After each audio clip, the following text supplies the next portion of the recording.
Pada pertemuan kali ini, kita akan membahas mengenai karakteristik radio. Langsung saja. Karakteristik radio. Nah, radio itu memiliki sejumlah fungsi seperti mentransmisikan pesan, membidik, memujuk, dan menghibur. Seperti yang kalian tahu, dalam menyampaikan pesannya, radio itu biasa mengambil komunikasi apa aja modelnya. Entah itu dia mau model yang satu arah ataupun dua arah. Kalau model satu arah, itu biasanya mengonsumsikan radio sebagai komunikator tunggal yang menyampaikan pesan kepada khalayak yang pasif. Sedangkan khalayak yang aktif itu dikomunikasikan untuk melalui dua arah. Maka dari itu, terdapat dua jenis model komunikasi yang biasa dilakukan oleh radio, baik satu arah maupun dua arah seperti yang kalian tahu saat ini. Lalu yang berikutnya, pada pembahasan kali ini, saya akan membahas mengenai yang pertama kekuatan radio, yang kedua kelemahan radio, yang ketiga khalayak radio, yang keempat daya serap radio, dan yang kelima adalah daya tarik radio, 6 orang-orang radio, serta yang terakhir adalah lembaga dan regulasi radio. Langsung saja kita ke pembahasan yang pertama, yaitu kekuatan radio. Di sini terdapat 5 jenis kekuatan radio. Yang pertama diantaranya adalah radio dapat membidik khalayak yang spesifik. Nah, artinya di sini adalah radio memiliki kemampuan untuk berfokus pada fokus kelompok geografis dengan kehendak. Selain itu, untuk mengubah atau mempertajam segmen dan teknik sasaran yang tuju, radio jauh lebih fleksibel dibandingkan media komunikasi yang manapun, terutama media komunikasi massa yang lainnya. Lalu, yang kedua adalah radio bersifat mobile and portable. Nah, biasanya tuh yang dimaksud gini, orang-orang tuh kan biasa kayak jinjing radio kemana-mana ya. Nah, ini sumber energinya itu bisa dari sumber energinya itu sangat kecil atau bisa juga dari portable-nya. Radio itu bisa menyatu dengan fungsi alat penunjang kehidupan lainnya, contohnya mulai dari senter, mobil, hingga handphone. Harga radio juga relatif murah, jadi dia lebih banyak dipilih oleh orang-orang, seperti itu. Lalu yang ketiga, radio bersifat intrusif, memiliki daya tembus yang tinggi. Yang dimaksudkan di sini adalah radio dapat menciptakan program dengan cepat dan sederhana, dapat mengirim pesan dengan segera dan secepat membuat perubahan. Jadi itu. Lalu yang keempat ada radio sederhana. Nah, yang dibilang sederhana itu yang dibuat sederhana itu adalah pengoperasiannya. Yaitu pengoperasiannya yang sederhana. Artinya dia tidak rumit atau tidak sulit. Tidak diperlukan konsentrasi tinggi juga buat nyimak radio. Bahkan nih, orang bisa mendengarkan radio sambil menggarap pekerjaan yang lain. Seperti itu. Lalu yang terakhir adalah radio bersifat fleksibel. Seperti yang kalian tahu, fleksibel itu yang kayak cepat dan dia nggak ribet kayak gitu. Lalu next yang berikutnya adalah kelemahan radio.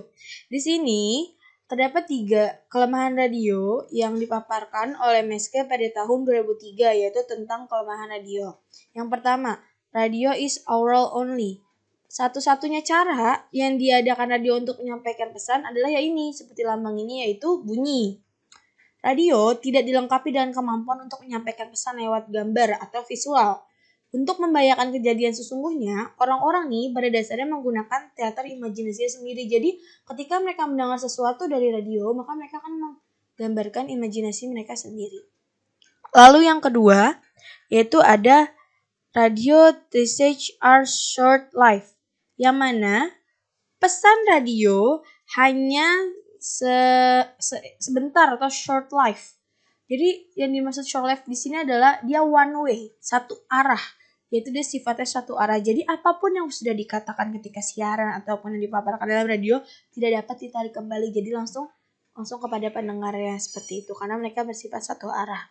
Lalu yang ketiga adalah radio listening is prone to distraction. Artinya adalah mendengarkan radio itu rentan banget gangguan. Jadi radio hanya berurusan dengan satu indera saja, yaitu indera pendengaran. Nah, berarti apabila indera pendengaran terganggu, maka dia tidak ada lagi cerita dalam radio kehidupan seseorang. Orang juga kerap mendengarkan radio sambil melakukan pekerjaan lain, akibatnya konsentrasinya tuh kerap terpecah seperti itu. Mungkin ya, lebih banyak kelemahan radio, tapi di sini yang sering terjadi adalah yang 3 saya paparkan ini.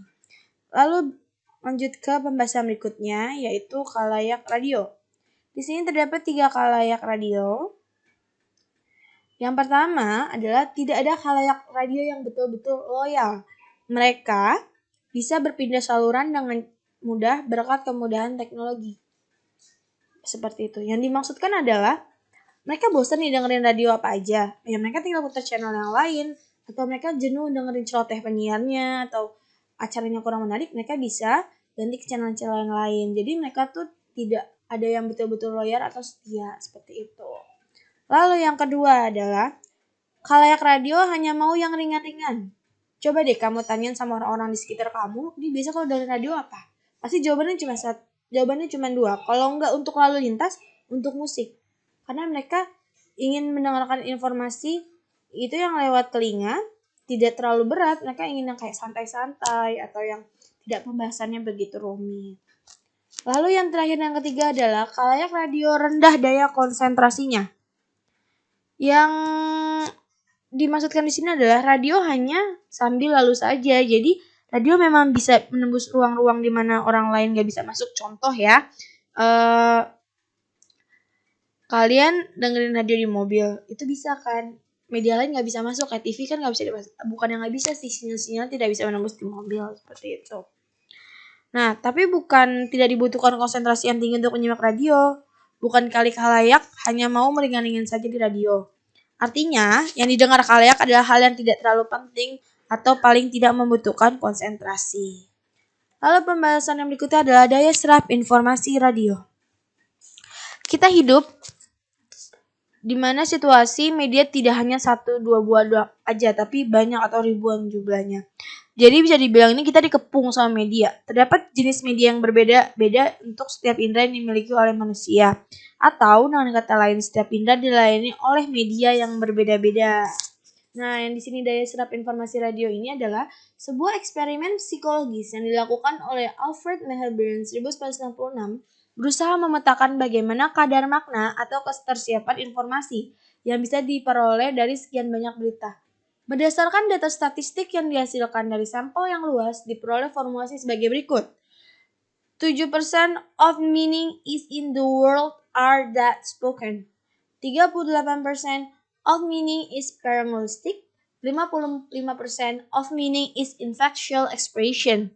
Yang dimaksudkan di sini adalah mengasumsikan bahwa 7% makna bersumber dari ekspresi verbal atau the words that are spoken. Lalu 38% makna berasal dari faktor audio atau parallelistic, the way that the words are said. Sementara 55% sisanya bersumber dari ekspresi wajah atau of meaning is infactual expression.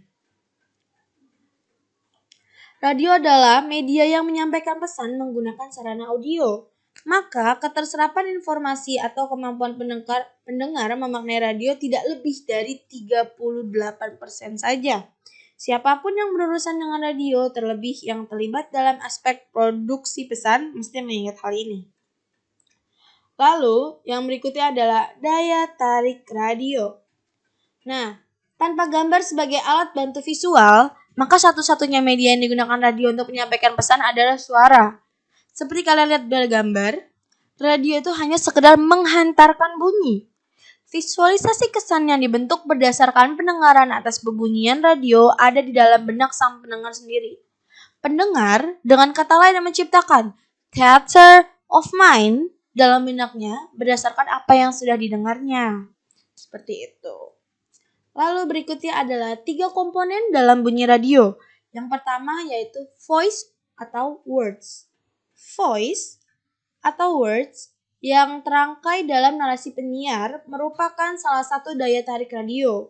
Lalu yang kedua adalah musik. Ini adalah alasan pertama yang paling banyak disebut ketika seseorang ditanya mengapa mereka senang mendengarkan radio, yaitu alasannya adalah musik. Lalu yang ketiga adalah special effect. Special effect adalah bebunyian yang digunakan untuk membangkitkan mood, suasana atau efek teatrikal tertentu. Lalu berikutnya adalah orang-orang radio. Nah, di sini terdapat 3 komponen-komponen orang-orang yang terdapat di radio.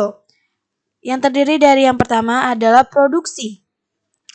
Tugas kru produksi adalah menghasilkan program untuk diudarakan. Kru produksi terdiri atas second engineer atau mengurus segala masalah suara, memilih latar musik terbaik, mengkombinasikan bebunyian, dan lain-lain. Lalu ada copywriter, yaitu penulis naskah. Lalu producer atau produser, lalu announcer atau penyiar, dan reporter atau pada radio yang memiliki program jurnalisme radio. Pendek kata nih, semua pihak yang terlibat dalam produksi program di studio maupun di luar studio, kru produksi selain bertugas menciptakan program yang disukai khalayak, juga berhubungan dengan marketing untuk kepentingan klien. Misalnya, dalam merancang program untuk branding atau mempromosikan iklan. Lalu yang kedua, komponennya adalah marketing. Tugas kru marketing adalah menjual atau memasarkan program kepada pihak lain dengan imbalan berapa airtime untuk memasang iklan, kesempatan, dan branding, dan lain-lain. Lalu komponen yang ketiga yaitu teknis. Nah, bagian teknis ini bertugas mendukung aspek teknis dalam produksi program maupun dalam pengoperasian radio. Lalu yang berikutnya adalah Lembaga Penyiaran dan Regulasi Radio. Undang-Undang Penyiaran Nomor 23 Tahun 2002 yang berlaku di Indonesia memerinci jenis-jenis lembaga penyiaran sebagai berikut. Yang pertama dapat kalian lihat adalah lembaga penyiaran publik. Contohnya itu RRI dan TVRI. Lalu yang kedua adalah lembaga penyiaran swasta. Sebagian besar radio dan TV yang kita kenal saat ini merupakan lembaga penyiaran swasta seperti Trans TV, Global TV, MNC Group, dan lain-lain. Lalu yang ketiga adalah lembaga penyiaran komunitas. Contoh radio komunitas berbasis kampus untuk melayani kepentingan kalangan kampus. Contoh ketika kita Fakultas Vkom punya yang namanya Vkom UG Radio Hit Station. Lalu berikutnya adalah radio komunitas petani. Garliak TV untuk melayani penduduk Gerabak, Jawa Tengah. Yang keempat adalah lembaga penyiaran berlangganan. Contohnya ada yang melalui satelit, ada yang kabel, dan jaringan terrestrial.